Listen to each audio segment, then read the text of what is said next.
Welcome to Talking in Common, a podcast of all things lifestyle, family, relationships, well-being, kids and culture. This is not a how-to, but an insight into the lives of ourselves and others and how we all manage to get by. Hosted by myself, Kate Gadinsky, and my co-host Sophie Panton. Take a listen and let's find out what we all have in common. So, Ayden, what do we have in common this week? We both haven't had a surf. Actually, We surfed this week? Oh, God. sorry, and I'm going tomorrow. Okay, what else do we have in common this week, Ayden? Guys, we're not recording. We are. I'm recording. Yeah, we're just recording. all right. We're going. Yeah. And we are so Stop. happy to finally... Stop. We need to start. We'd like to welcome Yeah, our we wanna next welcome guests. Our guests. I Our love it. beautiful partners who we've been talking about for quite a while on this podcast. I'm glad you guys made it in. And it's about time. We're just so happy to have you here. Kate and Sophie, how are you guys? Thanks so much for having us. What a beautiful welcome. It's so nice to finally be invited to this podcast I've been hearing about for so long between you two. So you haven't listened to a single episode, is that what you're saying? Is that what you're saying? Okay, no, go. Do your intro, come on. I kind of Go. liked that. Anyway, I love it. We're on. That's it. Welcome, Ayden, Mackie. A bit of context for everybody. Our beautiful partners are here. The dads, the loves of our lives, the keepers of our caves. Here they are. finally joining us on the pod. I actually think they've been desperately wanting to come on for the past, we've done 3 seasons now, and this is Yeah. the first time we've had them on. Yeah. But I they're know. finally here, and I think it's about time that we have them on because we talk about motherhood all the time, and we talk about our partners a lot on the podcast, Yeah, true, actually. which you both would know if you did listen to all the episodes. This is an episode that I promise I will listen to in full. I'm just kidding. I do listen to all of your episodes in full. That is the biggest lie.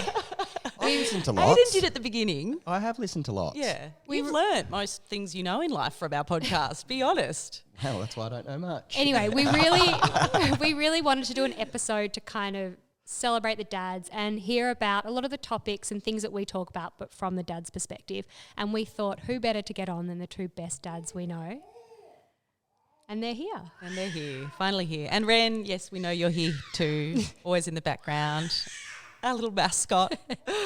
To be fair, this is the 3rd time we're trying to record this because we've been trying to sort Ren out. So Stop, start. Let's start. quickly get into what we have in common today. Our hot husbands, come on. I was going to say, our better other halves. Is that what you say? Our better other half? But yeah, our hot husbands. Yes, girl. The men who hold the keys to our hearts.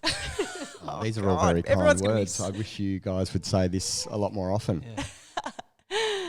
Everyone's going to be switching off at this point with all this cheese. All right, you know what? I think we should just get into it because the time is ticking and we are recording this at witching hour, which is not an ideal time for parents sitting around a table. With hungry kids and impatient little baby too. So, all right, well, let's get into it. We just want to ask you guys questions around your experiences with fatherhood and being dads. We just want you to be open and honest and share your thoughts and opinions. There's no wrong or right answer. Yeah, there's no wrong or right answer. And, like Kate was saying, we speak about motherhood a lot and there's not a whole lot of space for dads to share their thoughts and experiences. And we wanted to create a little bit of space for that. And there's no one better to do it, in our opinion, than the ones closest to us. So is this test out of 100 or what's the deal? We'll let you know once you've finished how you go. Oh, good. Once we've stopped recording, you'll know how we've gone. Yeah. So it would be fair to start with maybe childbirth and talking a little bit about experiences with that. Darling, maybe you can speak on this a little bit because we've only just recently been through it with our little almost 5-month-old baby in tow now. What would you say was your personal experience around childbirth? You've been through it with me twice now, things like your role, your responsibility, and just your understanding of the process as a whole and just your feelings around it. Great question. Thank you. Well, yeah, I think my role, first of all, was to be the support and really reassure you that everything was going to be okay. The experience was completely different both times, both beautiful experiences. but very different. The first experience with honey was fresh and raw and new. We'd never done it before. So the unknown was very much in the back of my mind. And also very confronting, I suppose, the way it all came about. We rocked up on a random day checkup sort of thing, not expecting to be told that, we were going to have our baby that day. I think we left the hospital, gathered our thoughts. We did a runner, didn't we? Yeah, and walked through the botanical gardens and just sort of said, what's going to happen is going to happen, and what will be will be. Put on our brave faces and went back in. And I think I said to you, once we go through those doors, whatever happens is going to happen, and we'll be right. Really, I was shitting myself, but I knew I had to be strong. You were shitting yourself? So, that was Literally, sorry. Yeah, the first... I was literally, yeah. The first experience was beautiful, but with the second experience, I really thoroughly enjoyed watching you go into a natural labour or spontaneous labour at home in our environment with all the incense and candles and doing what you do best, and really just the powerful woman sort of came out. So two different experiences, and I wouldn't change any of those experiences. They were both beautiful in their own right, but it was both amazing. Oh, that's lovely, darling. You look emotional actually as you're talking. It's really nice. I'm just thinking about it. Just sort of brings back memories, especially with Ren. It wasn't that long ago, and it's just beautiful, amazing. A lot of people, after sharing my birth story on the podcast, have asked about having Ren in water, how we had him in a bath. Yeah. What did you feel about that experience? Yeah, I loved that we had that option. It really felt right. You always wanted to do that. And I feel like the second birth was really the birth that we'd always talked about doing in this ideal world, I suppose. One was through the public system, one was through the private system. Both were great, but that water birth was really, something that we'd always wanted and got to have. And then, the end result was even better. So, it was beautiful. I remember you with your legs standing in the bath, your hands in holding me up. I was hold me up. And you're sweating ah. Yeah, it was pretty hot, the bath. No, I didn't want to complain about holding you up or doing anything like that. Obviously, it goes on for a long time and everything, but you were going through a lot more than what I was going through, and being the strength at that moment is everything. Yeah. I did honestly believe that the first time I didn't know what was going to happen. It was quite scary, to be honest. The second time I just thought, she's got this. Although I feel like the second time you probably, didn't think you had it as much as what you did the first time. After we spoke about it, after everything. But it was, I had every bit of faith that you were going to get it done. Thanks, baby. Do you want to talk on childbirth, Mackie? You look like you're about to cry, darling, listening to that. It was nice to hear that. Obviously, Ayden and I get to talk a bit, but to be able to see you say that to Soph is really nice. What was the question? Just your feelings around childbirth. Yeah, your experiences and feelings, your role in it. Thinking then of first time, I think for me it was kind of nice not knowing anything or too much, to let things just kind of happen and roll out as they happen. Whereas the second time it was kind of nice to know, okay, we're at this stage and this is about to happen, and wow, what's about to happen next? I think the first time going into the unknown was scary, but also something that you're supposed to do as a human at some point, if you choose to do that.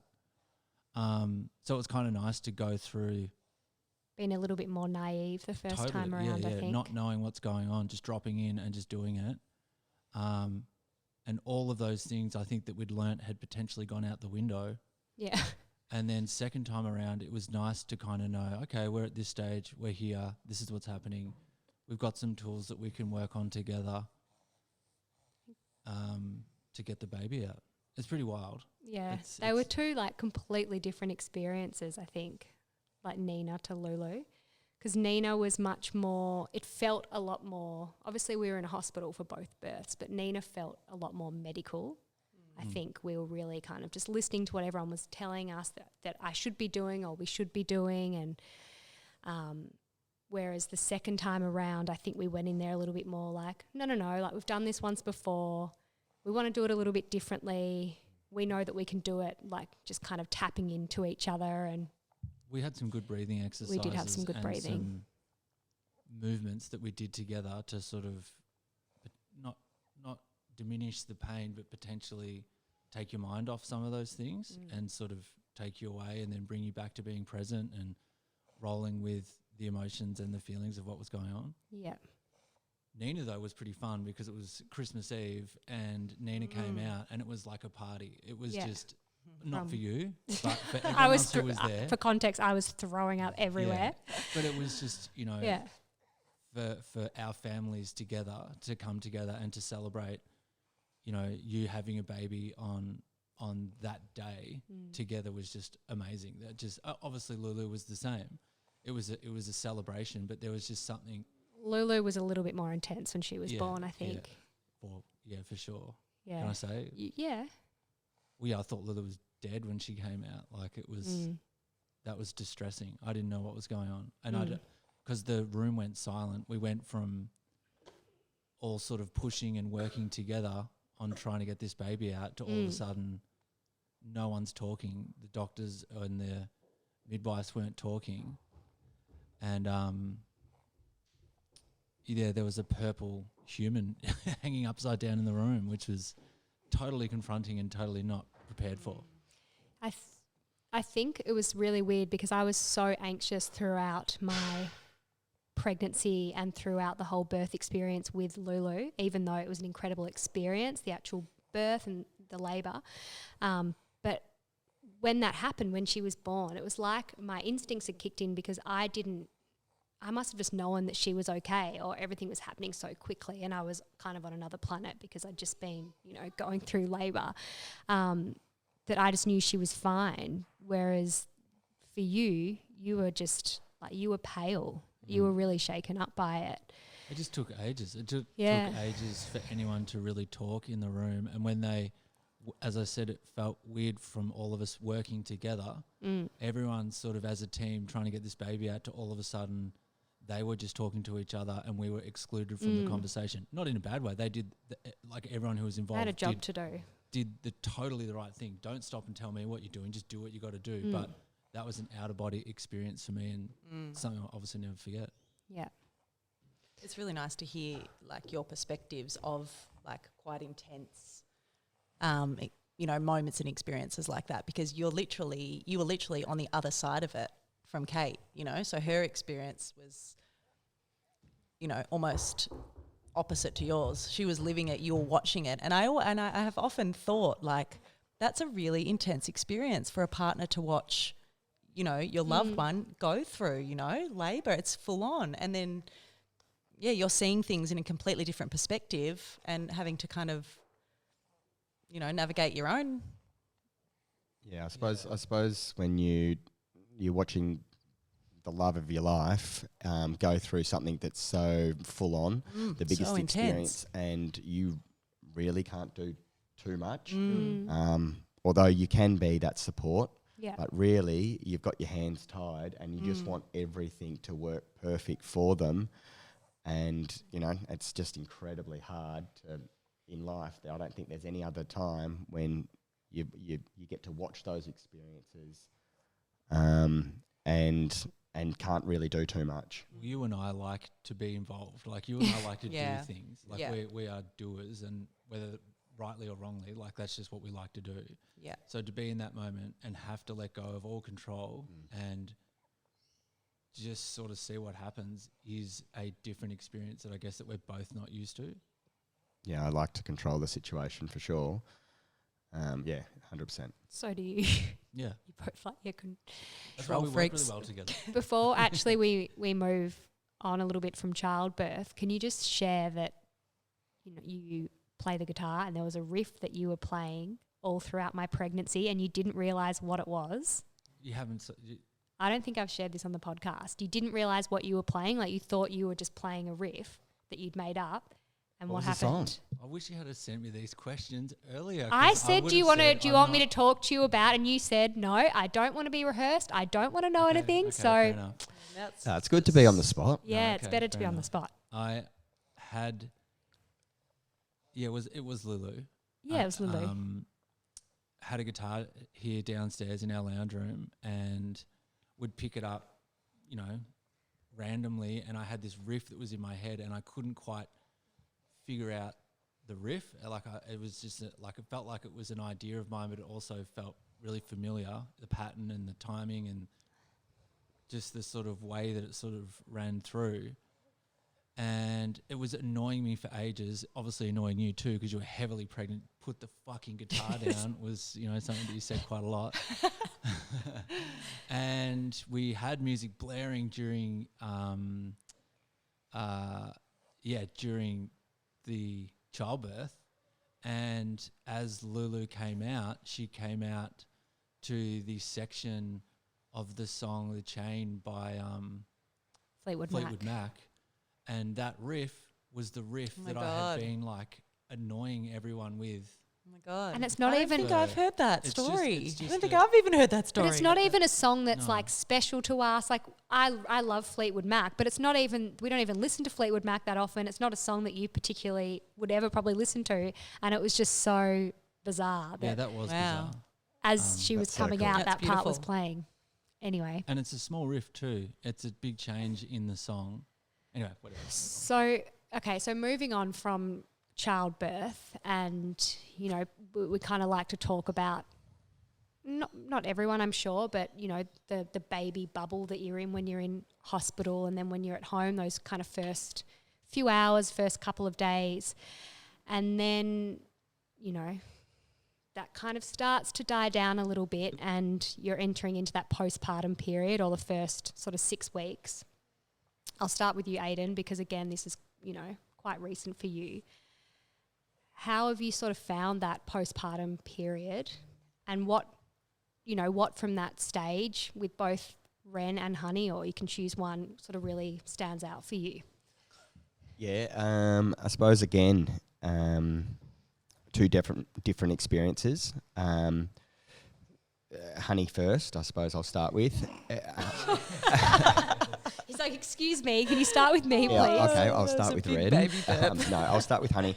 Honey, that whole idea that you're going into a room and then coming out of a room with 3, going into a room with 2, coming out with 3, and that new family feeling, we were definitely in a massive love bubble.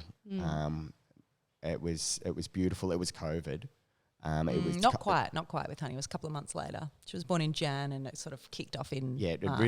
really kicked off later on, but we were sort of at home and really we didn't need anyone to come home. We didn't need anyone there. We had everything. It was we were madly in love, still are madly in love, but that whole idea of having a new family was just so great. Where with Ren, I feel like it wasn't like this love bubble, but it was a really amazing time for Honey and myself to really become best friends. Yeah. I really feel like our relationship just skyrocketed because it was something that I could really do and take her away from the situation, or really be with her a lot more. Where at the first time, I just was, the butler. There wasn't much I could really do for those first couple of weeks, apart from just make the house sparkle and, do lots of the cooking and stuff like that. So really different experiences, but the the second time where Honey and I got to spend all this time together, it really was a defining moment in our relationship so far, where we could really, escalate it and become best buddies. I love that you're speaking about all the beautiful moments and that they are what stick out for you. But there has been a lot of tough moments this time around with Ren. I think we've probably talked in depth about our relationship, about our future, about the way we want to parent. Like, it's so emotional, and it's I feel like I've been highly, highly emotional this time around, very underslept and quite triggered by a lot of stuff, which I often put a lot of, blame on you or, kind of probe you for those things. Like, have you felt that to be tough or? Definitely the second pregnancy has been a lot more of a challenge for everyone, I suppose. It's been quite hard, but we've got through it, and Ren is definitely different than Honey, and we've had to sort of start again and learn new things. I suppose like you guys have realised that you've got two beautiful girls, and they're probably two different girls as well. So you think because you're like, I've done it once before, and you are, I think, maybe a little bit more relaxed second time around, but then they're a different baby, so you're like, hang on a minute, like, what do I do here? It's weird that, because the whole time I thought that we we're going to have just another Honey, which is pretty crazy now that you have two, and it makes sense that they're going to be different. But I just thought that we'd have another Honey, and we'll Soph will end up breastfeeding, and she'll fall asleep for 12 hours and it will all be fine. And, you just think that that's just going to be that. Well, Ren doesn't like to sleep so much, and he wants a cuddle, and Honey was like, I don't need a cuddle. Yeah. So luckily we're talking to a sleep consultant later in this episode, darling. Not you, don't worry. But no. Yeah, for me. It's kind of for both of you, for all of us, No, but I just want to take the opportunity, I suppose, darling. Like, you're doing an amazing job. Oh, thank you. And like I say to you a lot of the time, I certainly aren't cut out for what you do. And what you do really blows me away every day. So you're an amazing mother. Remember before we had kids, you were like, I'll be a stay-at-home dad. When you're ready to go back to work, I'd love to be a stay-at-home dad. How do you feel about that now? Oh, look, obviously I'd been drinking. No, I did think I was going to be a stay-at-home dad. It's bloody challenging. To be honest, I don't have the patience that I thought I would have had before having kids. I thought that, I really love kids and everything like that, but it really gets me. Quite frustrated when things don't go my way. Hence the controlling thing that you were talking about before, Mackie. Mackie, what's the hardest part of fatherhood that you've experienced so far? Oh, God. Far out. Or one challenge that maybe keeps reoccurring or is unexpected, or, something that's... Something that you struggle with. Right. Well, you know what? I thought to myself, I should actually give a bit to these questions. To answering to these questions. So I'll probably be more open than what I usually would be. But probably the hardest part I find is trying to find a balance of teaching the kids, and then also not disciplining them, that's not the right word, but trying to find that sweet spot between being polite, or these are the things that we do as a household, these are the way that we talk to each other. You do not speak to your mum like that. We do this, we do that. I feel like I've got high standards with the kids, and sometimes I find that maybe I'm a bit too overreaching into that. So typically then at night time, as I'm going to bed and Kate and I are talking, I'm like, man, I was way too hard on Nina, or whatever the whatever the sort of circumstance. The dad guilt creeps in. Yeah. So do you feel that? Yeah, for sure. And Guilt a lot? I feel like that is the hardest part. Like, I love nothing more than just spending time with the kids. Like, mowing the lawns, hanging out on the lawn after we've mowed the lawns, and then going to the beach. That's a top weekend. Like, there's nothing else. I don't really need to do much. So wholesome. Yeah, well, it's kind of easy, right? And the kids are easy too. But then when it's hectic and everything's like going on and you're busy and you miss time with the kids because you're so focused on getting the dishes done, getting the washers done, like, paying bills, like whatever the scenario needs to be. And you're not being present with the kids. And I find that is probably something that I struggle with.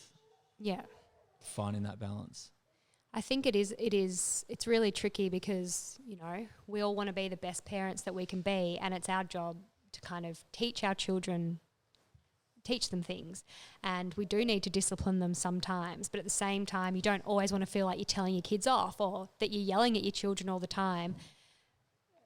You kind of want to just have those moments of just letting them be kids and letting them just run wild and kind of figure it out for themselves. But finding that balance is really tricky, and we do often sit in bed at night time and go, oh, I wish I had have done this, or why did I say this, or why did I do that? But then also you kind of got to look at all the amazing things that you do as a parent for your kids and the love that you show them, and you are doing an amazing job. When you and I are in a groove, like when everything's just rocking and you and I, like, everything's sweet, then the kids really pick up on that and they just like sit in that and they are just flowing and everything's completely fine. And then maybe when you and I aren't communicating or there's shit going on, like there's just daily stuff happening, they get louder and louder because they want more attention. Yeah. And then that's usually that's when like something breaks and there's a snap, and then of course I feel guilty about it later on. Yeah, when you're not working. Long answer, but like. No, I think when you're not working as a team, it really kind of affects everyone within the house a little bit, and it can be tricky. We were just talking about that last night, like, different parenting styles, and I think we all feel that, like, you want to guide your children in the right way. You want them to be kind, respectful humans, but at the same time you want them to be themselves.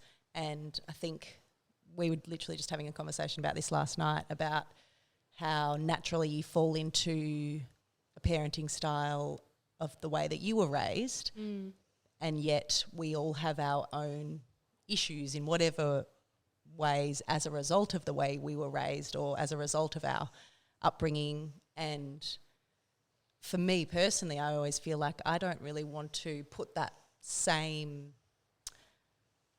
energy or experience into my kids. So how do I change the narrative? Like, how do I change the parenting style to avoid them, having certain experiences that I've had, which, it's a conversation that you have to work through together, I think. And I think we do talk about that a lot. I think we constantly have that conversation at different points. Yeah. And especially as they're growing and they're in different ages and different challenges. Things are happening in your life as well. Can really change your dialogue between each other. Yeah. Do you feel like you as a dad, but you guys as parents have shifted and evolved in the style of parents that you want to be based on certain experiences? For sure. Like, I'm super lucky, and I say this all the time. Like, I've literally had the best upbringing ever. Like, I could not ask for anything else, and that's no word of a lie. I say that quite a lot. I appreciate everything that I've had because I've just had ultimate freedom. Yeah. For where we lived, for what we got up to, for the things that we did. I had so much fun, and I was also super lucky to spend a lot of time with my grandparents, and my grandparents had a very different parenting style to what my parents do. Right. And would deliberately do stuff knowing that my parents wouldn't like whatever it was, you know what I mean? And obviously since we've had kids, I witnessed some of those things, and I'm like, okay, that's awesome. I'm so glad that Nina and Lulu get to spend time with, all of their grandparents in different circumstances doing different things, because grandparents have like a lot of obviously a wealth of knowledge, and lots of different experiences that they can show the kids. So, But it can also get tricky though when yeah, you of want course, to but then you've got to parent slightly differently. But that's when it comes back to, once again, you and I like managing that together and talking about it and going, okay, cool. So if one grandparent really likes to do X and that might not really align with exactly like what we're trying to do, well, it's not happening every single day. So like how can we make that adjustment when the kids come back into our home? Putting it into perspective a little bit, the bigger picture. Yeah. We want to ask next what's been the most fulfilling part, but do you want to talk about what you found as the hardest part? Yeah, well, I think I was saying before that one of the hardest parts was definitely learning things that you don't actually know about yourself. Yeah. Not having that patience. That's been a big wake-up call for me because, you know, I don't like to think that I don't have any patience for my own children, and it's something that I have to definitely work on because, like you said before, Kate, you just want to be the best parent you can possibly be. Yeah. And I think before we were touching on, you know, you're a product of what your parents and how your parents parented, and that's your natural way to sort of parent. Yeah. Although you might not like it, it's sort of the default. And yeah, I find myself, both of my parents having different styles of parenting. Yeah. You know, there's no right or wrong, but they definitely have a different style of parenting. And I find myself tossing up between which one I want to choose. And then I've also got Soph as well, who likes to research a lot about parenting, and then tell me, you know, this is why we should parent this way, and we have those conversations as well. So I think that, yeah, with Soph doing all the research about parenting and trying to make us the best parents, it really helps me learn a lot about myself. It is confronting when you're, you know, looking at yourself in the mirror and have to sort of cop that on the chin. You know, it only can make you better if you do listen to it. So yeah, the biggest thing for me would be just to be more patient, live in the moment. It is what it is. Yeah. And lose some of that control because we're dealing with humans here. Well, you really can't prepare for parenthood. Like, it doesn't matter, you know, of course there's little bits and pieces of things you can do, but it doesn't matter what someone else's experience has been, how much you read. It does not matter how many children you've been around, because you really learn as you go. And as we sort of said before, every single child is completely different. And I think for me, I would say that becoming a parent is probably one of the most challenging things I've ever done in my entire life, because you get really pushed as a person. Yeah, and for sure. You know, when you were talking about before saying, you know, you don't think you've got as much patience as what you thought you did. You probably do have patience, but you're getting really, really pushed as a parent, because that's what kids do. They push us buttons, and they really challenge us. And that's all about, you know, learning and growing and evolving as a person. I think the other thing is, though, dude, you're sitting here saying, like, here's the things that, like, I think I would like to improve on, as I do as well. And I think the fact that we're, like, even talking about it and going, okay, cool, I know that I want to get better in these areas is already a step forward. Yeah, totally. And it is it's a different era. There's different things. There's different pressures. Like, we will never be able to live in what our parents went through, because we don't know what their parents went through and their parents before that. So there's always going to be that chain of different styles and different communication skills and whatever. And you can only do the best with what you've got, as long as you're aware of, like, what you're doing. I'm super grateful. I've forgotten the author's name, but the guy who wrote Raising Boys, who wrote Raising Girls, a close friend had read Raising Boys and had said, you need to read Raising Girls, but don't read it all at once.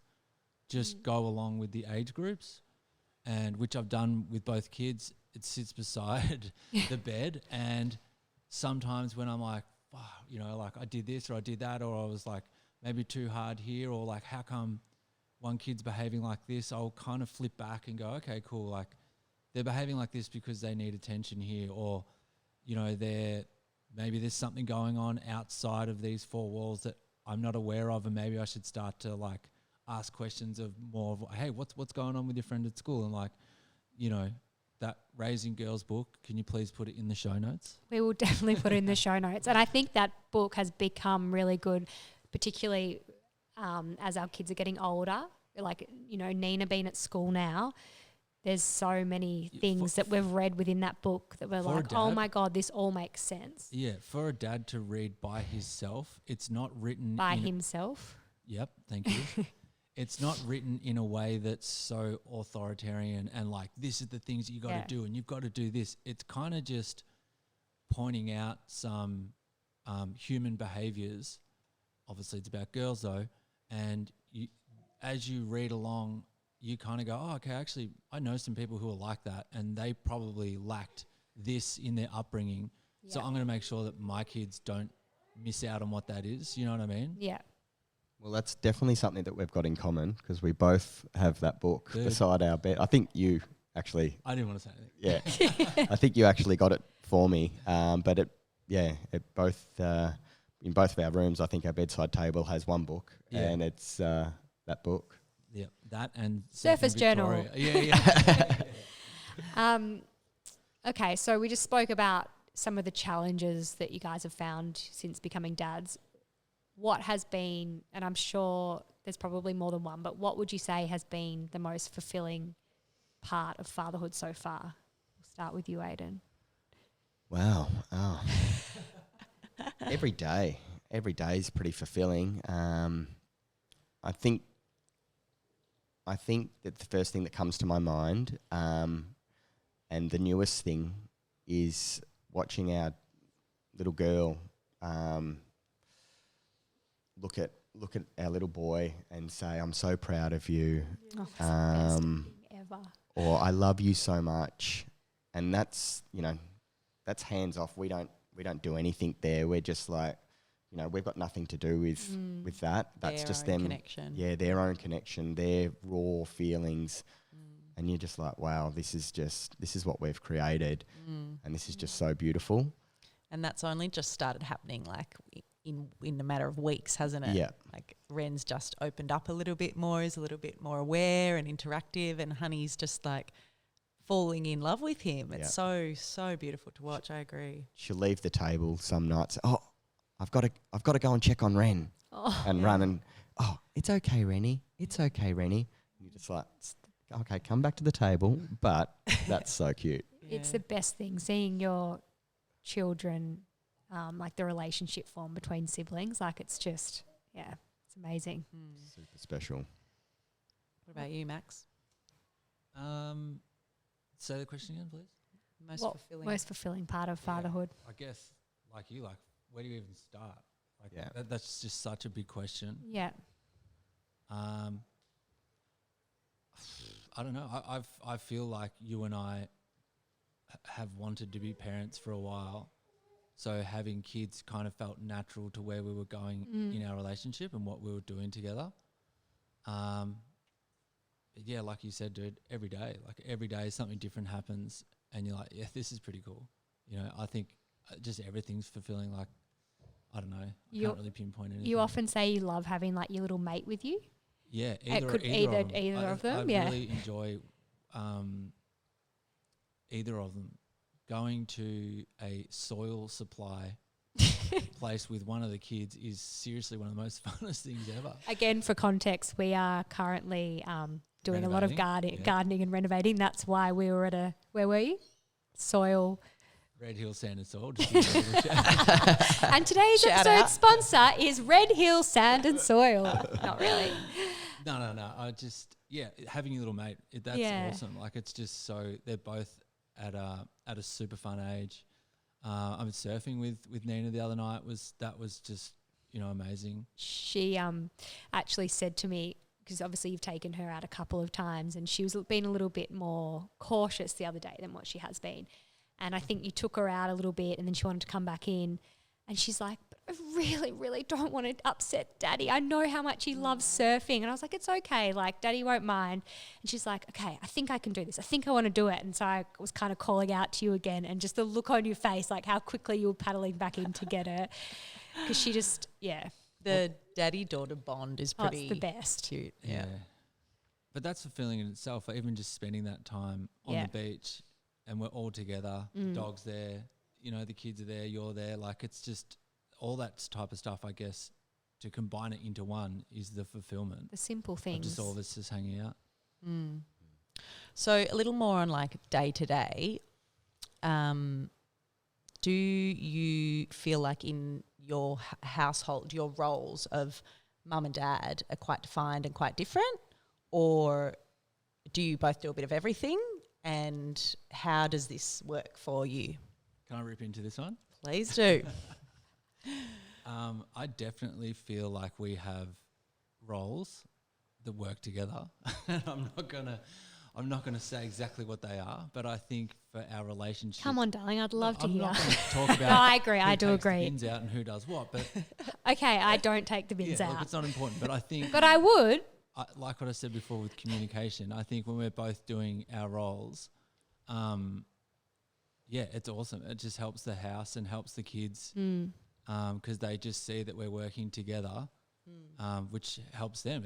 That gives them more time. Like if I can go off and do whatever it needs to be done over there, Kate's doing whatever it is over there. I know obviously this doesn't work all the time, and you have to cross over, or if someone's sick, or if someone's away, or like whatever the scenario is. Obviously, you've just got to pick it up and get on with it. But I think, our roles are quite defined not by, hey, this is what I do and this is what you do. I think it's just the way that it works together. Is that the question? Yeah. Yeah. Yeah. What about you, darling? How would you answer that? I think we sort of share the load a lot. Although at the moment you're home, so you do lots of the house stuff while I'm at work. But yeah, there's no definite jobs that we do around the house that are mine and yours. It's just whatever needs to be done. Yeah. I would have thought that I would have been more about a defined line. Parenting doesn't necessarily work like that, or not in our house. We've really got to just move and sort of, move with it. There's definitely like day-to-day things that you always do and that I always do, but I feel like we do get a bit blurred sometimes with who does what. And we both like to support each other by doing a bit of everything, but sometimes it can get confusing. Become a problem. Can't it? If I do the washing, it doesn't necessarily work out. So we've sort of made that probably one job that I'm not Just 'cause allowed I to don't do like the way that you do the now. washing. Yeah, well, I just put everything in. What's Do wrong you know with what? putting Can I everything say in? Dude, this? I literally. We can have a bit of an issue with this sometimes because We've got to get the stains out. So I'm just always chuck like it all in. complaining that there's so much washing because there is, and then there's stains and whatever. And we definitely share the load, but we would clean probably equally, but I reckon I maybe do clothes washing more than you. But I think a lot of that is due to the fact that you'll often do it, and then occasionally instead of just being like, oh, thanks for doing that, I'll be like, did you check if there was any stains on it? Oh, that really needs to get soaked. And then he's like, oh, like I've just tried to done it. help. I was just doing it. And I'm like, oh, okay, thank you. And then, so sometimes that can be a bit frustrating. Yeah, but that's cool though. We know where we sit. And then there's things that I don't do, Yeah, I like don't want stack you the to, like, dishwasher very well. That's a very good one. You do not, I don't know why, but you just don't know how to stack that dishwasher And properly. then you're like, did you stack this? I'm like, no, Nina did it. Like, hello, Nina who do would you do think it. stacked the Anyway, look, dishwasher? Can we move on from this topic? Anyway. It's like this is a could loaded get question. Yeah. I think having roles is good though, because we know where we stand with each other. We know when we're crossing into each other's territory, and it could just be something simple like, well, I don't know, The dishwasher who cares? or the Whatever, washing. the dishwasher, but if you have a certain way that you like things and I have a certain way that I like things, if we both just do it and then we just get our time to do whatever those other things are. We argue in the kitchen a bit. Yeah. I like to cook together, I but don't you like prefer to cooking have the together. whole kitchen to yourself. Give me the space. Get out of here. We actually got into a pretty deep conversation about this the other night, didn't we? Mm-hmm. And then it turned into like social constraints around Oh my God. gender and roles and parenting. Is and that how you feel? we were like, let's not go into this on the podcast. Do you guys have? Is that a thing for you guys? What? Like, are you like, well, no, I shouldn't be doing the washing because, Oh, I'm like not a gender yeah, thing? No, it's not so much about that. It's just more about like, it's just a very modern world that we live in now, Yeah. and there's a lot of societal issues, and there's a lot of, with women having more opportunity and more focus on their careers and all that sort of stuff. I think there is a lot of blurred lines, not just necessarily with our relationship or our situation, but in general. And I think that can have benefits, of course, but also it does, I think we both agree that it makes things very blurry sometimes. I suppose what we were talking about is saying that I like to play to my strengths, and then that can become a very much a male and a female thing, and an old world more traditional sort of look. Yeah. And I always question it, don't I? Yeah, and so I've questions it, where I can see the pros and cons with that. Like you're talking about, going out there and mowing the lawn. That's traditionally that would be a male's job and everything. But why can't a woman go and do that? So I don't know if anyone needs to answer that. Yeah, maybe because you've locked the lawnmower up or something. But yeah.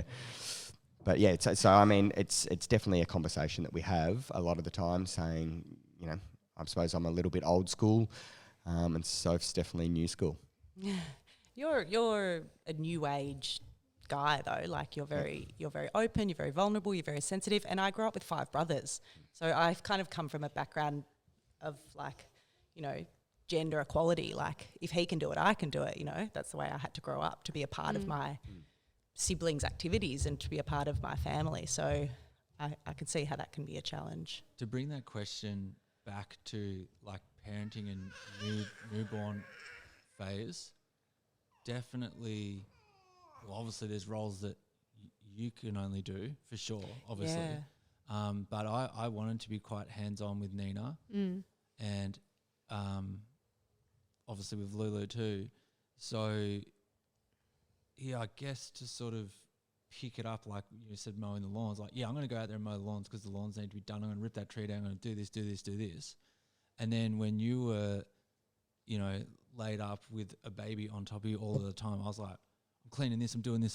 So like, I think having that, like forgetting about, just kind of getting lost here, but forgetting about maybe the roles of a gender play in that circumstance. I think it's just like, well, you can't do it, so I got to get in there and do it. Yeah. Which is, I'm sure you're the exact same. I mean, we're like that with each other. We don't really. I mean, if I'm cooking, you're out there with the kids. Yeah. I don't know what the hell you two are doing. And I'm referring to Soph and Kate there, but I think you and I work quite well. Like same thing. If you're doing something, I'm looking after the kids, or like, Yeah, well, I think we've got the same sort of views there. You just got to divide and conquer. Yeah. And teamwork makes the dream work. Yeah. But I mean, it's really confronting, coming back to like what you were saying before, when you have your first child, second child, and it really is about gender, because you're sort of slapped in the face that we can't, as males, we can't do a lot of the stuff. And a lot of the time you become helpless, or you think you're sort of helpless. And the truth of the matter is, you've really got to sort of cop that and just understand that you can't breastfeed. You can't nurture like what a mother can do. And, this is where I come from a lot of the time. And it's sort of, I go down some sort of rabbit warren with it, because, you've got to play to your strengths and, What's the biggest thing you've learned? Oh, actually, you're to ask this question. That's okay. Stealing my questions. No. Yeah, what is the biggest thing I'll start with you, darling, that you've learned about yourself since becoming a parent? since becoming a parent. Learnt about myself as in like, All about you. This moment is all about you. Yeah. God. Spotlight on you. Take it away. Didn't you know most of It's- it beforehand? Yeah, It's a hard question. I kind of feel like I was pretty sure of myself with a lot of things pre-kids.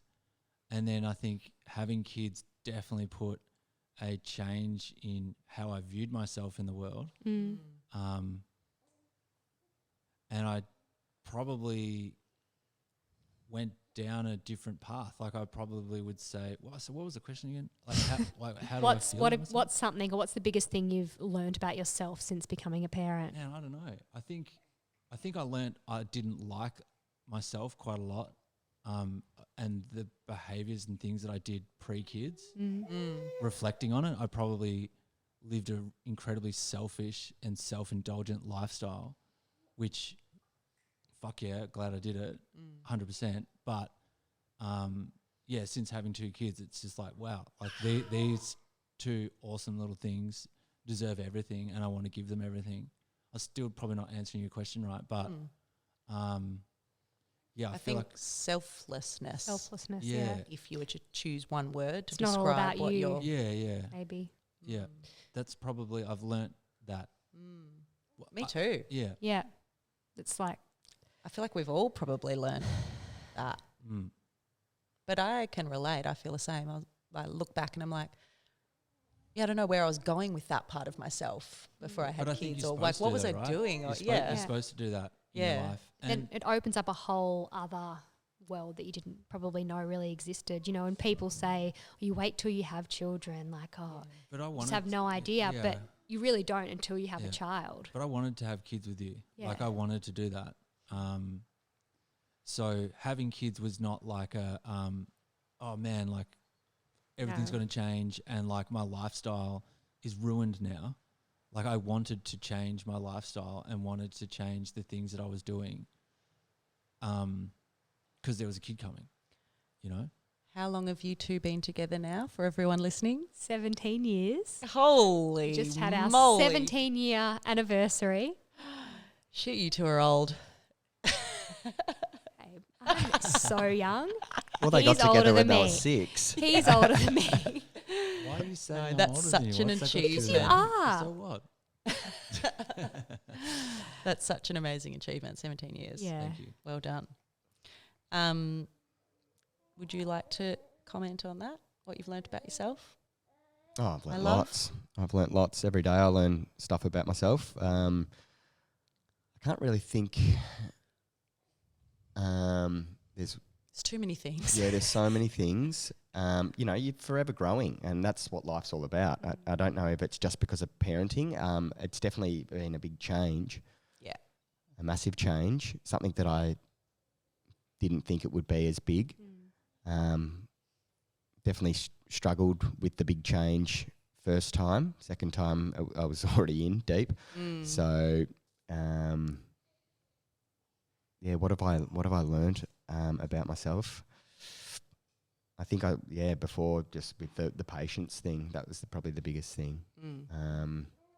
That I want to be more patient. I want to improve on that, and that's probably been the biggest thing so far. Kids are testing though, so Yep. only natural. Yep. Do you guys feel like you have someone or somewhere to go or to talk to about like fatherhood struggles? I know where this. Okay.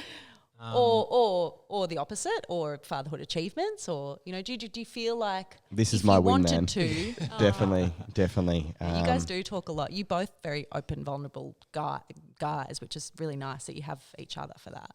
Yeah, I don't think I'd be the parent I am today without Mackie. I don't. And So I- nice. Dude, don't say that. Yeah, definitely.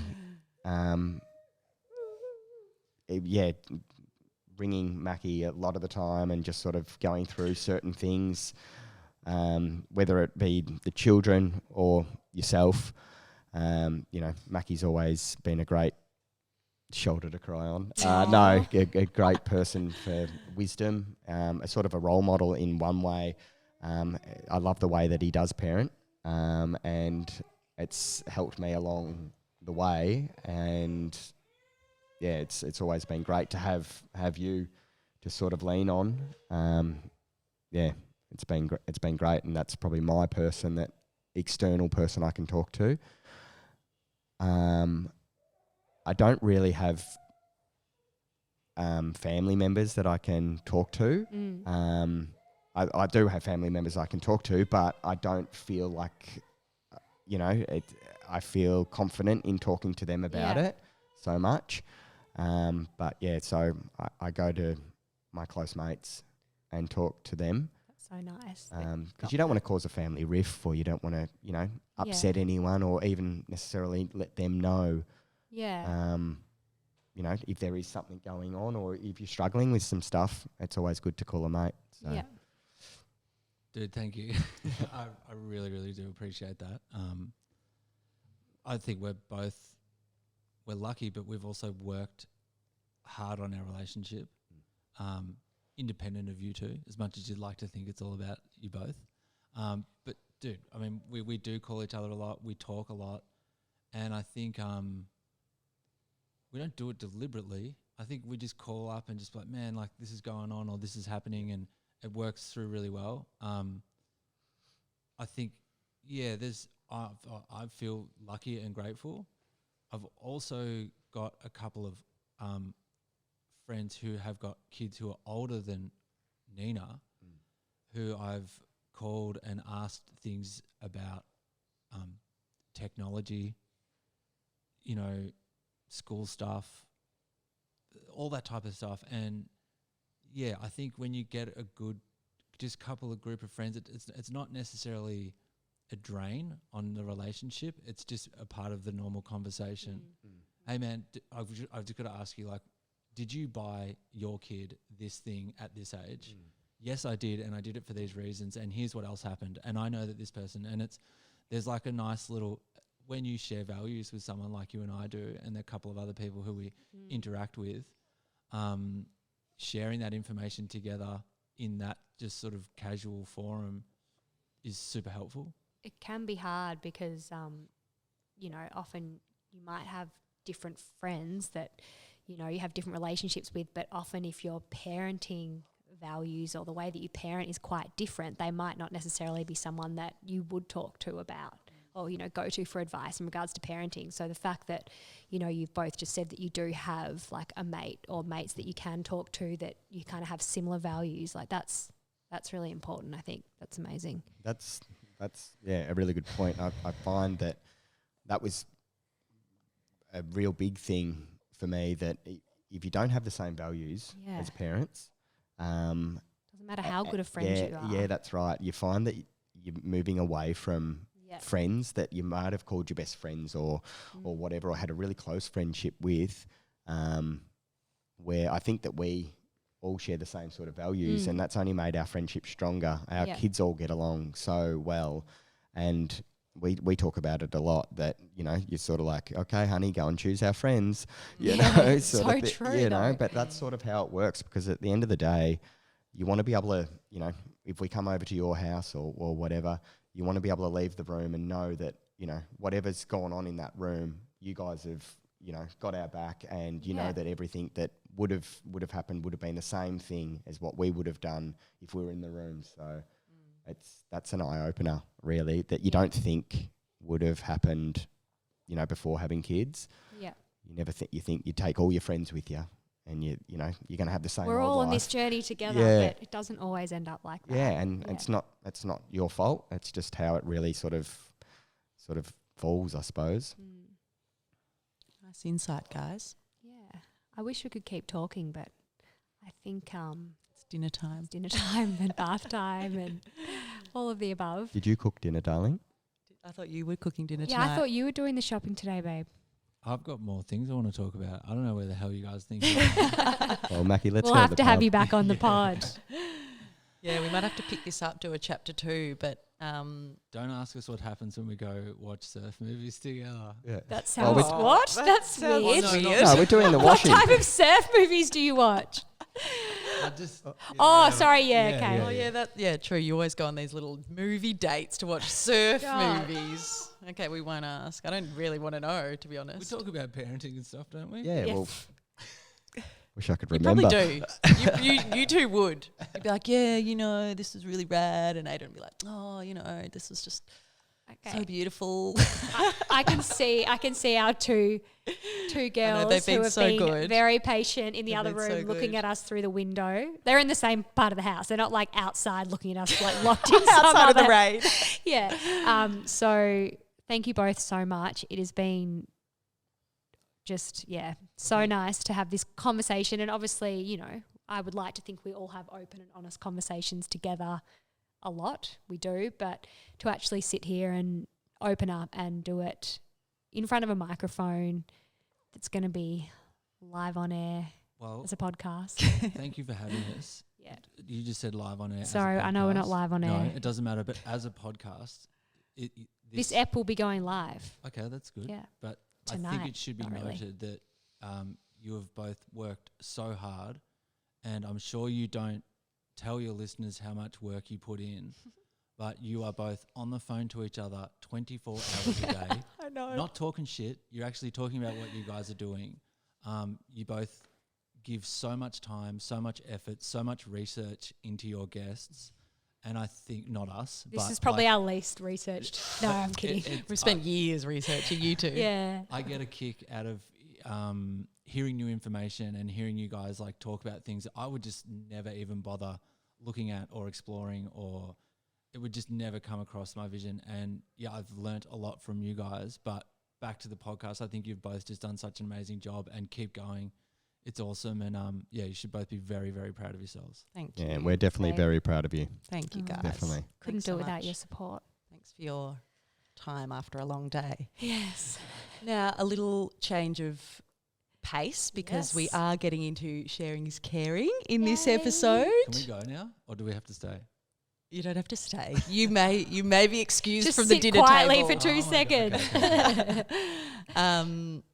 And this guest comes at a very good time for me, because I'm definitely sleepless. Ayden and I both are a bit sleepless at the moment. So today's Sharing is Caring guest is with a dear friend of ours, Bianca, from Plan B Sleep Consulting. She's actually joined us on the podcast before and shared her personal story with us. So go back and listen to that one from season 2. I think it was episode 6. But today we have her back on to shed some light on her business, Plan B, and talk all about sleep consulting. So Bianca's practice is all around empowering parents to achieve a better night's sleep. As a registered midwife and internationally certified sleep consultant, she uses the most holistic approach when dealing with children's sleep issues. Sleep really is such a vital biological function to our health and well-being, and if you're not getting a lot of it due to unsettled kids and babies, you may just need some support. Let's find out all the tips from Bianca. Here she is.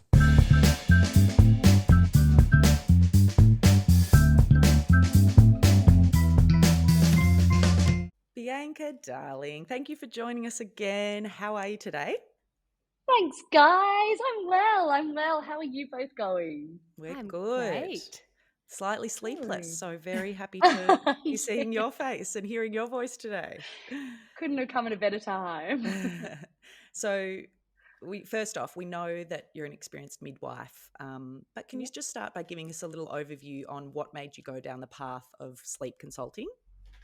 Yeah, so I've got 2 little boys. Oscar is 5 and Hugo is 3.5. And I guess where I sort of became quite interested in sleep consulting was when Oscar was a newborn. He was a really shockingly hard newborn. He was, doing all the normal newborn things. I just didn't really understand it. So from there, I definitely started doing a lot more reading and so forth. But kind of when I was in the trenches, I really didn't pay much attention to what was going on. When I had Hugo, the same sort of thing erupted. And with all of my postnatal depression and so forth, I really thought, I didn't feel like there was much in the way of support around our area. Yeah.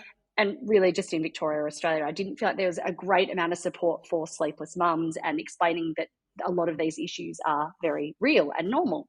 So I created Plan B based on that, basically. So I started Plan B about 4 years ago now, or actually about 3.5 years ago now. And it literally started from an idea of just really wanting to help families get some more sleep and just be as real as I possibly could. And since you started Plan B and sort of found that there was a bit of a gap in the market or there was a whole heap of sleepless parents, do you find that the industry has grown and expanded a lot? Oh, massively. Yeah. Yeah. Since when I had Oscar, I think there was one other sleep consultant, one sleep consultant that I was always following. There was some in America that I was following, but I really nothing ever. I mean, Instagram was very different back then, but nothing really popped up on my feed. I never really thought, oh, I'll get a sleep consultant. I thought, oh no, just do what I do. Like, that's fine. When Hugo came around though, I was a lot more understanding of sleep consultants and all that sort of stuff. I had a sleep consultant with Oscar, but it was very basic information. It was literally, here's a sheet, off you go. Follow it. So we know as mothers of young kids ourselves how much parents obsess over sleep. Like, I remember, the first time being a new mum, like, you become obsessed by sleep, how much sleep you're getting or you're going to get, how much the baby is or isn't sleeping. At what sort of age or stage do you recommend that parents can sort of start implementing a sleep routine with babies? So when it comes to newborns, I will always say don't follow a strict routine or strict times or anything like that. What we really want to be focusing on from newborns is looking at awake windows. So different ages have different awake windows, but really when they're newborn, all you want to be doing is a feed, play, sleep routine. So you really just want to be feeding them, giving them a little bit of tummy time, or, giving them a cuddle and doing tummy time on you, and then popping them back down for a sleep when they're showing tired signs. As they get older, when they sort of start to hit more of that sort of 4-month mark, that's the sort of sweet spot to really start doing sleep training. So that doesn't necessarily mean you have to get a sleep consultant. It literally just means that you can start focusing more on things becoming a lot more predictable than what they are sort of currently or prior to that sort of 4-month period. That's exactly the position that I'm in right now, 4-month-old. Yeah, yes, you're in the trenches. Yeah, which brings me to want to ask you about regressions, this term regression, and babies going through these different developmental stages, which affects their sleep and affects their routine and may affect other things like their eating or drinking or whatever else it is. Can you talk us through like what you would describe as a regression, like if they're real, what they are and what we should look out for?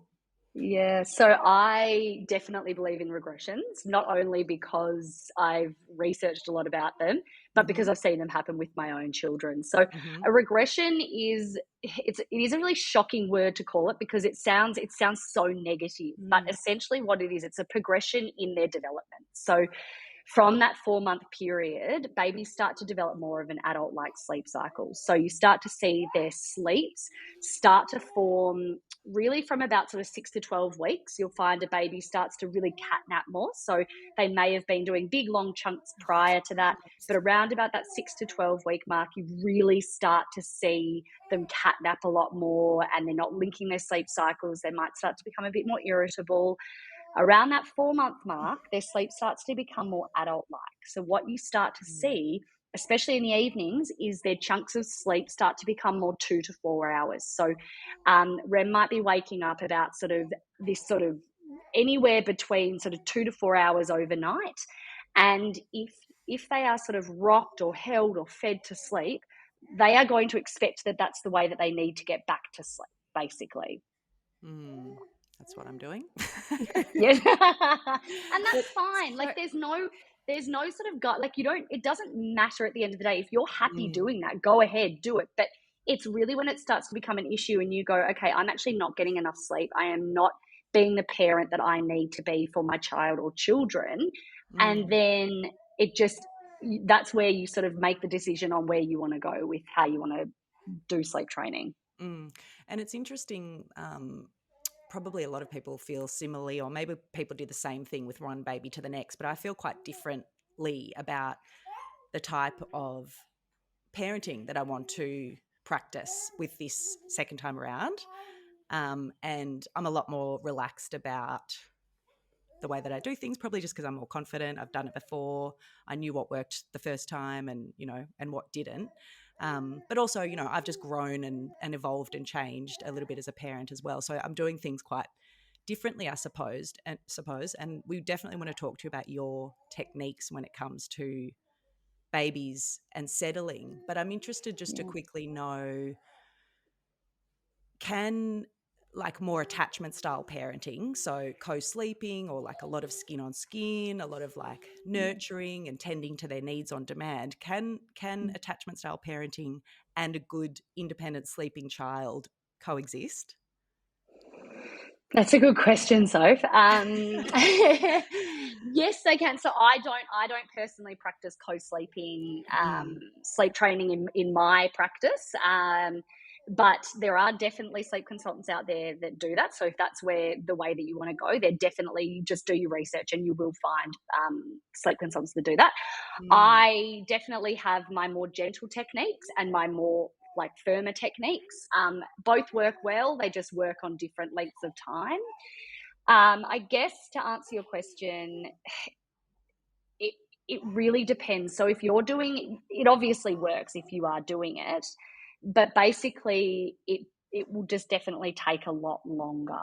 Okay. Right. So you can do things like if you're breastfeeding your baby to sleep constantly and you're wanting to sort of wean off that, you can start to really slowly start to back off on doing that so much and then do more of hands-on settling, the rocking or whatever, and then sort of back off from that a bit more and just be more hands-on in the cot, and then sort of start to back off from there as well, and still picking them up when they need comfort and so forth, but trying to focus more on their cues and actually listening to their cries. That's one big thing that I'm really that I really try and enforce and encourage families to really understand, is listening to their baby's cry rather than just responding because their baby is crying, going, is that actually a cry that they need to be resettled, or is that a cry that they're actually trying to learn that skill to be able to self-settle and resettle?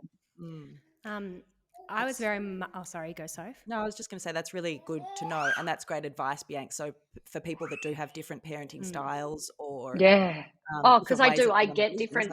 Do your research, find the right people for you. Most certainly, that's it. I was very much all about teaching my babies to learn self-settling. I think when they were about maybe 5, I think Lulu was 5 and Nina was about 6 months old.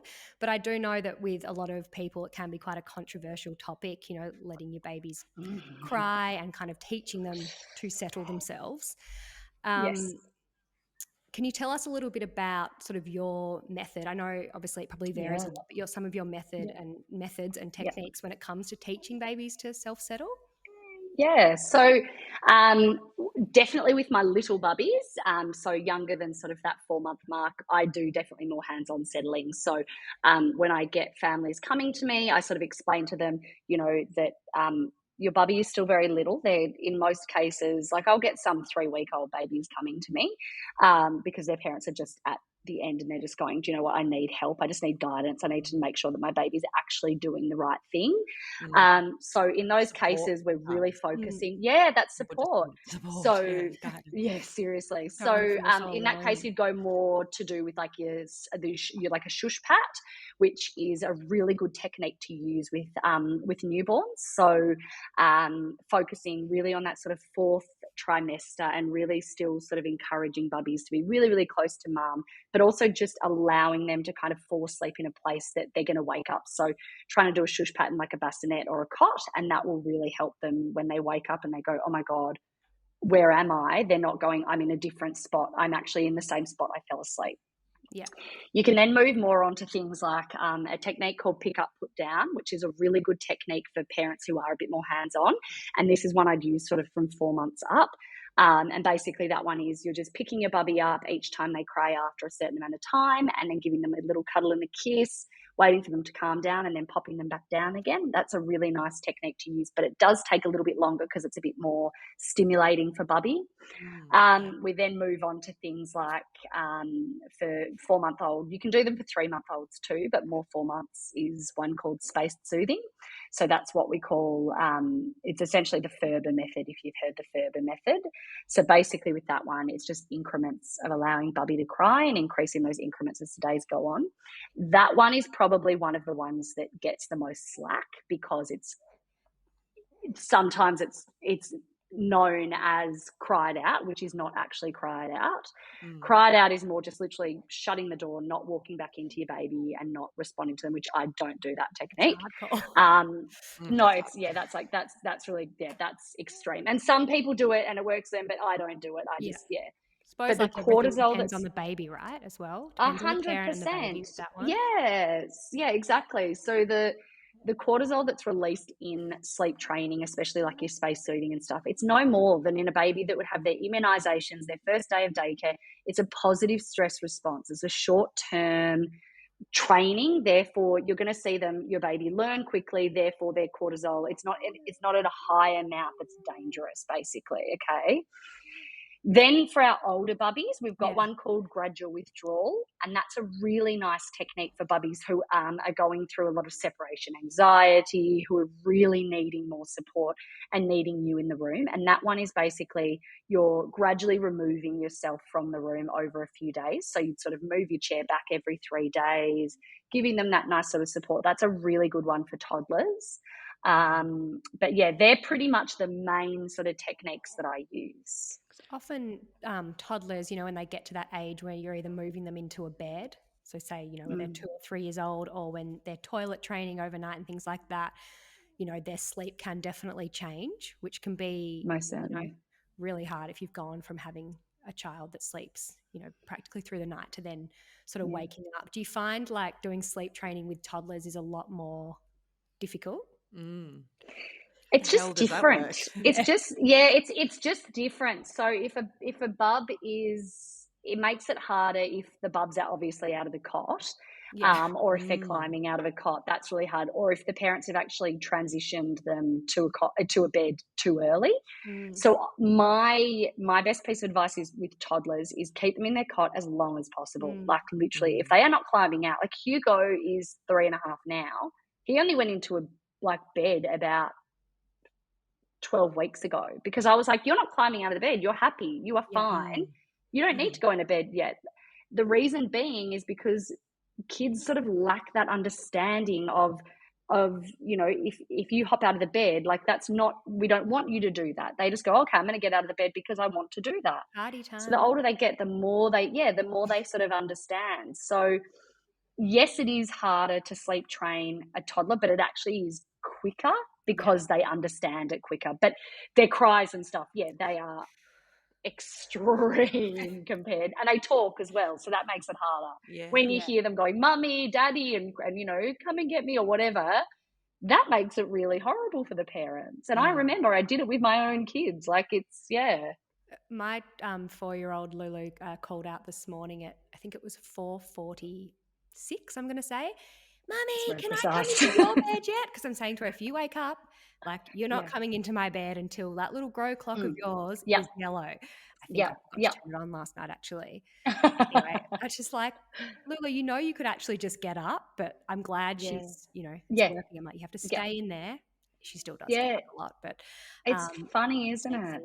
It is funny. Yeah. When we talk about toddlers or, some form of sleep training, up to what age does this type of practice work? Yeah, so I go up until until got a 4-year-old that just does not sleep for whatever reason or something. Can you do it on a 4-year-old, or are they? Yeah, definitely. Yep, you definitely can. So I've worked with a lot of 4-year-olds. I've worked with the highest I go is 5. So I only work up to 5 years old, because that's just, I'm trained up to 5 years old. Right. Really, if you've got a 6 or a 7-year-old that's really not sleeping, I would be saying, is there something else going on? You know, like, are they low in melatonin? Do you need to go to the doctor? Is there something else going on? Do they have, you know, breathing difficulties? Something like that could be potentially going on. That's always something that I look at. So in my intake forms, I will always get a full picture of exactly what is going on with your baby, and we then have a consultation. We go over the whole situation. So in a toddler, if there is issues like, oh yeah, he sleeps with his 4 other brothers in the room and they don't go to bed until 9 o'clock and he's waking up at all these hours, well, that's an understanding as to why that's sort of going on. Sleep environment. That makes a lot of sense. Massively. Yeah. I wanted to ask and sort of add to what I was saying before, like, you know, my parenting style's changed a little bit with this second baby. But in saying that, I'm definitely still a routine person. I'm still a routine mum. That works for me. It works for me, and I believe it works for my kids as well. And we all know how important sleep is for our overall health. And so if what I'm doing now with Ren doesn't allow me to get the right amount of sleep for me, then I, you know think that I need to change something. Because Definitely. if I'm not well slept, then I you know what it's like, you can't cope. It can lead to a postnatal depression and other, you know, mental health challenges and cause all sorts of problems within the whole household. And I also do remember reading an article about the connection of like kids' brain development and not enough sleep, not the right amount or not enough quality sleep. So how important, like, you know, from your perspective, is it that not only us as the parents are getting the right amount of sleep, but also the kids are getting, you know, everyone in the household getting the right amount of sleep for just a healthy household?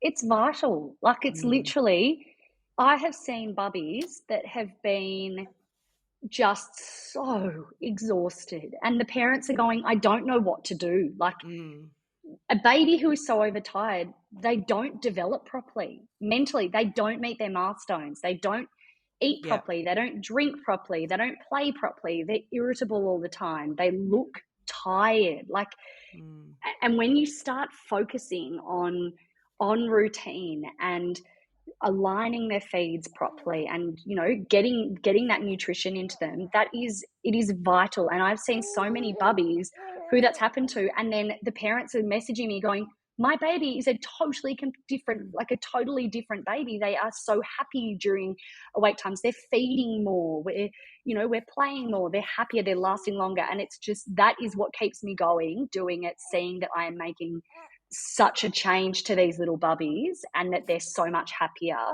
But it is one of the most vital things, because realistically, if you look statistically at bubbies who are bad sleepers in their adulthood, it is so, you are very likely to go through your adulthood and still not be a good sleeper. So you see adults who need to, you know, they don't sleep well at night. They're waking multiple times a night and they're, you know, just sitting on their phones or whatever. That will honestly go back to childhood if they were a bad sleeper. They just never learnt the skill. I've had lots of people comment like, I can't believe, you know, your 6.5-year-old still goes to bed by 7 o'clock every night. I'm like, if she doesn't go to sleep and have that, like, you know, that full night's sleep, like, she is exhausted. Like, of course we have nights where they stay up a bit later, but often, like, Lulu's in bed by 6:30 and, like, she's exhausted and she needs that sleep, and it kind of throws the whole week off if we have a couple of nights where that's, you know, put off. So it blows my mind. I couldn't agree with you more. It literally is the most vital part of it. It blows my mind, Kate, that Lulu had I think at the end of the day, it really starts to become... Go. Sorry, I think we... Oh, sorry. There was a lost connection.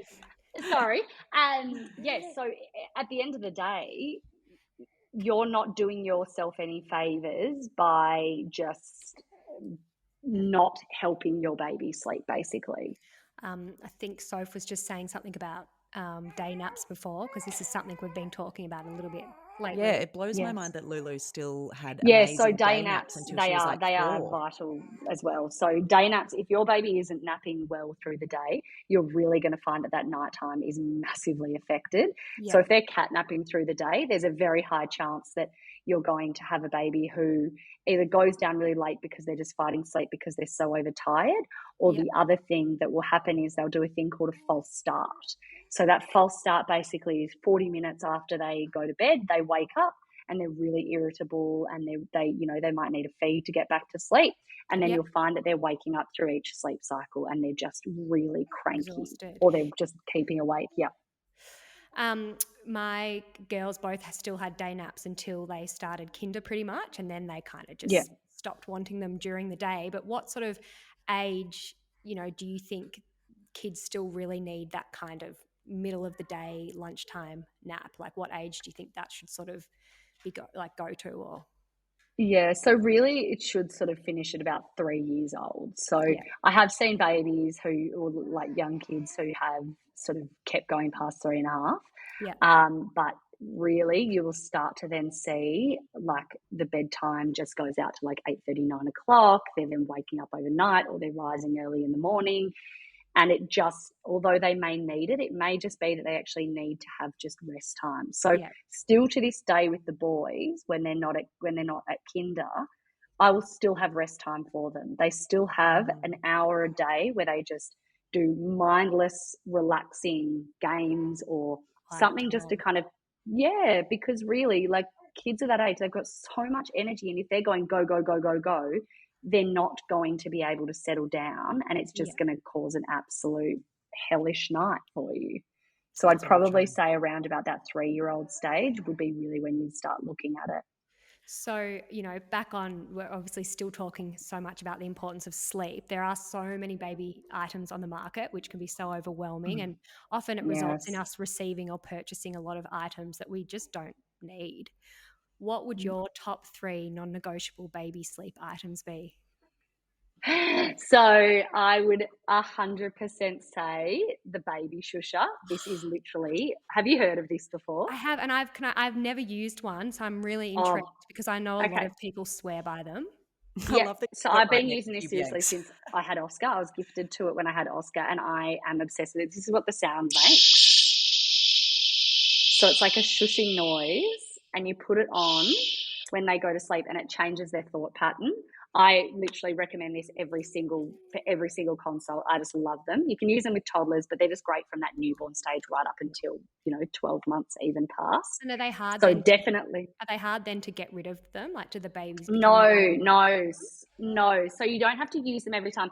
I tend to say at the start, when you're starting sleep training, definitely use the baby shusher Yeah. for when they go down to sleep and when you're doing your resettling. But you can start to back off on it and only use it if you really need to. Okay. But it just changes their thought pattern. So when they're crying, they hear that noise, they go, "Oh my God, that's really nice." And then it's a familiar sound to them. It sounds like the whooshing sound of a placenta. So, and it also stops you from having to do the shushing, which is actually a really nice thing because it relaxes your jaw a lot. One less thing. Yeah, seriously. So that's the shusher is amazing, and it goes for 15 to 30 minutes. And then underneath that, I always have your white noise going. So you've got your white noise, which I've just got this one to show today. But I would always use a white noise machine rather than an iPhone or an iPad. Yeah. iPhones and iPads let off a high-pitched frequency that can irritate your baby's ears. So it's kind of like a microwave frequency. So it tends to irritate your baby's ears. Therefore, I say just use a machine, probably a plug-in one, so then you don't have to keep going through batteries. And I like it to sit at about 60 to 65 decibels because that's going to be a safe zone for their hearing. So you've got your white noise running underneath the whole time. As a third kind of non-negotiable, I would probably be saying it's a tough one because there's kind of a few different ones for different age groups. So for a newborn, I would be saying swaddle, and that would be arms down swaddle, not like a love to dream arms up or anything. I'd be doing arms down swaddle to really reduce that sort of startle reflex, and just having a really dark room. So investing in a good quality kind of blinds, or even like a sleepy blind that's going to, like a static film that will stick to the windows. That's a really, really good option. And there's when you said you get really overwhelmed by a lot of products and stuff, like when you go to certain shops and stuff, There is an amazing one that has just popped up in Melbourne. Have you guys been to the Memo yet? Isn't it just amazing? Awesome. The shop just It I haven't is gone in because I beautiful. haven't Yep. needed to get anything, but just seeing it from the outside, like it's beautiful too, Yeah. and looks like they've got Yeah. an incredible range in there.